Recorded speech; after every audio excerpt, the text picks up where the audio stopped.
ఇరాన్తో America Israel యుద్ధం వల్ల అంతర్జాతీయ విమాన సర్వీసులపై తీవ్ర ప్రభావం పడింది. వందలాది విమానాలు రద్దయ్యాయి. ఎయిర్పోర్టుల్లో విమానాల పార్కింగ్ స్థలం కొరత మరో సమస్యగా మారింది. మధ్యప్రాచ్యంలో యుద్ధం జరుగుతోంది. గల్ఫ్లో అమెరికాకు గల 27 సైనిక స్థావరాలను ఇరాన్ టార్గెట్ చేసింది. వాటిపైకి మిసైళ్లను ప్రయోగిస్తోంది. దీంతో ఆయా దేశాలు తమ గగనతలాలను మూసివేశాయి. ఇది మన విమానయాన రంగంపై తీవ్ర ప్రభావం చూపుతోంది.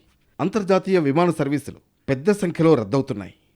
ఢిల్లీలోని ఇందిరాగాంధీ విమానాశ్రయానికి రావాల్సిన 100 విమానాలు రద్దయ్యాయి. ముంబైలోని ఛత్రపతి శివాజీ మహారాజ్ ఇంటర్నేషనల్ ఎయిర్పోర్ట్లో 125 విమానాలు రద్దయ్యాయి. మధ్యప్రాచ్యంలో నెలకొన్న యుద్ధ వాతావరణం కారణంగా విమానాలు గల్ఫ్ దేశాల మీదుగా వెళ్లకుండా దారి మళ్లిస్తున్నారు. ఈ కారణంగా ప్రయాణ సమయం పెరుగుతుంది. ఫలితంగా విమాన టికెట్ ధరలు పెరిగే అవకాశం ఉంది. ప్రయాణికుల భద్రతకు ప్రాధాన్యం పాటించాలని విమానయాన సంస్థలకు directorate general of civil aviation DGCA ఆదేశించింది. విమానాల మళ్లింపు, రద్దు కారణంగా ప్రయాణికులకు తగిన సదుపాయాలు కల్పించాలని ఆదేశించింది.